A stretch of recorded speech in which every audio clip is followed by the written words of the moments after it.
Hello and welcome to Inside of the Hawthorns. My name's Richie Anderson, television and radio presenter, born and bred in Smethwick, but most importantly, season ticket holder here at the Albion. And I've come here today to speak to some of my fellow fans about what Black History Month means to them. So my dad's side of the family are from Jamaica, so this month gives me a chance really to reflect on the people and events that have shaped black culture. Albion are iconic for being at the forefront of diversity and inclusion, most notably in the 70s when the game was heavily marred by racism. Players like Cyril Regis, Laurie Cunningham and Brendan Batson paved the way for future generations, both on and off the pitch.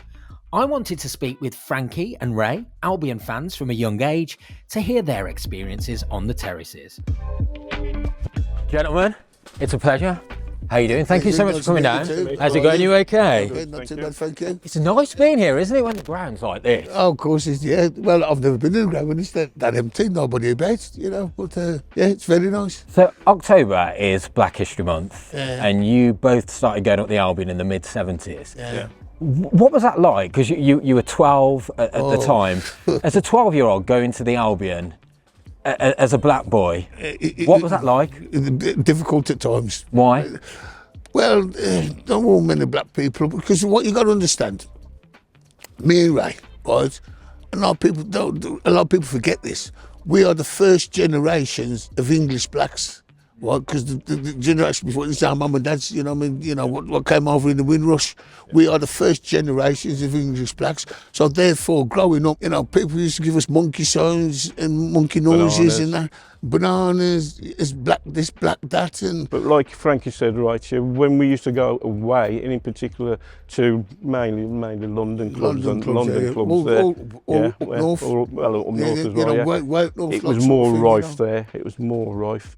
I went to the shop, like, to get some pop and everything else, like, you know, and I walked past the pub, and next week, the old pub come out chasing me and my mate down the road, all because it was black. And I thought, bloody hell, this is, you know, it frightened me, you know, back in them days. It was really difficult, you know what I mean?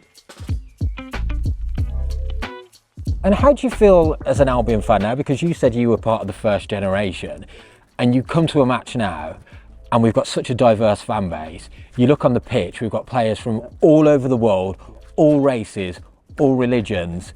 What does it mean to you now, what this club has done to break down barriers? I think the Albion, right, have always had that kind of culture. It doesn't matter if you're black or white or green, but you know that you'll be coming here, right, and you know, right, you'll be feeling welcome. Black, white, Asian, we all get on together. We can all live together. We can all live together. And here's Regis. They're caught square, this is a chance! Oh, he did it superbly! Frankie, what did it mean to you to see Cyril, Brendan and Laurie playing here at the Albion? I wanted to be like them. I wanted to be like them. You know what I mean? I was like three players trying to play football back at Jules Salters, you know what I mean? I loved it. They did have a big impact on society. Well, they brought a lot of people together. They brought a lot of people together. They definitely brought a lot of people together. Especially in this club, right? They sort of started to galvanise the community. I think personally now, I come to an Albion match and I look at the Halfords Lane stand and you can see flags over there from all over the world. You can see the LGBTQ plus flag. You've got Cyril Regis up there in the East stand. It just shows that we're inclusive. We do look at diversity. It doesn't matter what gender, what your thoughts, your beliefs are, you are welcome. My goodness me, they were characters, weren't they, Frankie and Ray?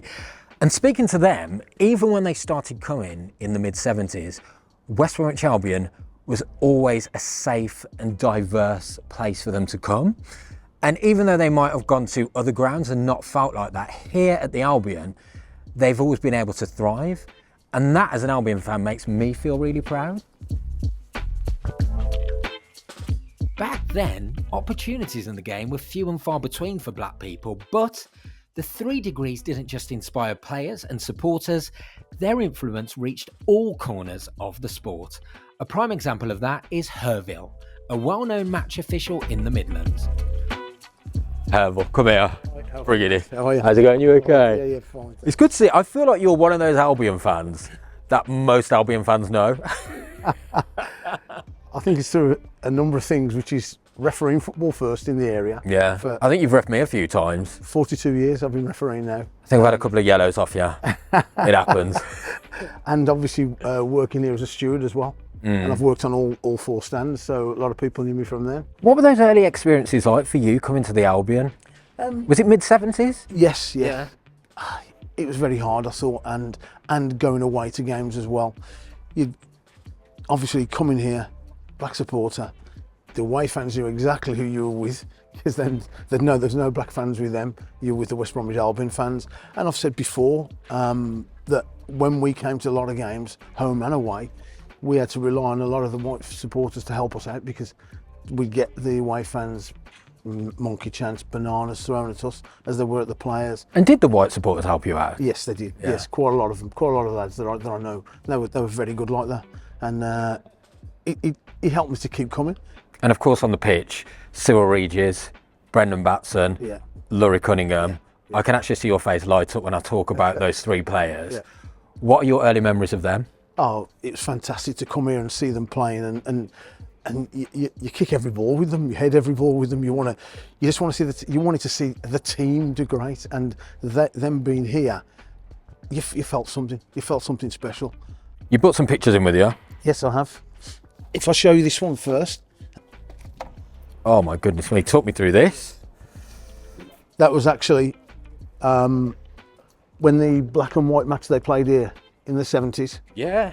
and we had that sort of reunion here, because I actually came to that game. That was at the end. Do you remember that match in the 70s? Because I imagine at the time, a blacks versus whites match would have been quite progressive. I mean, you say it now in 2024, Yeah. and it makes you wince, but I imagine at the time, this was quite progressive. Yeah.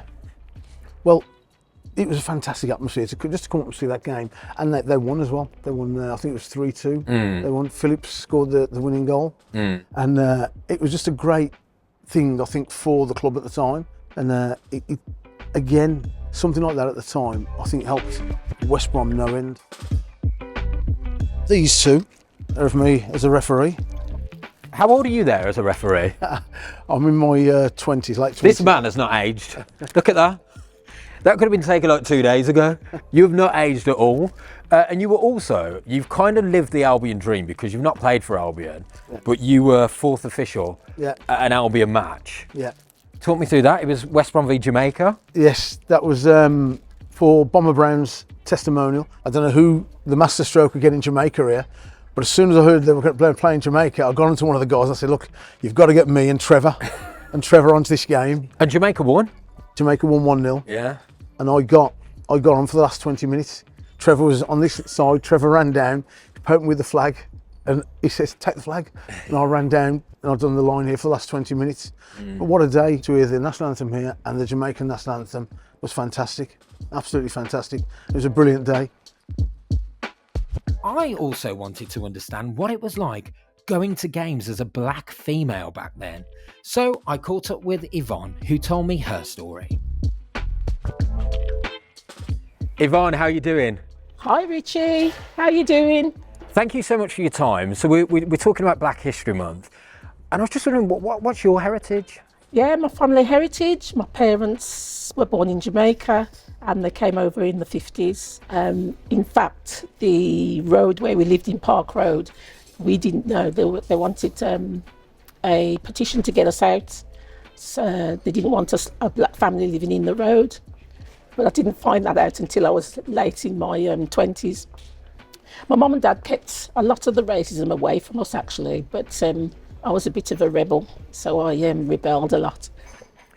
So I've been speaking to 3 Albion fans who are all guys.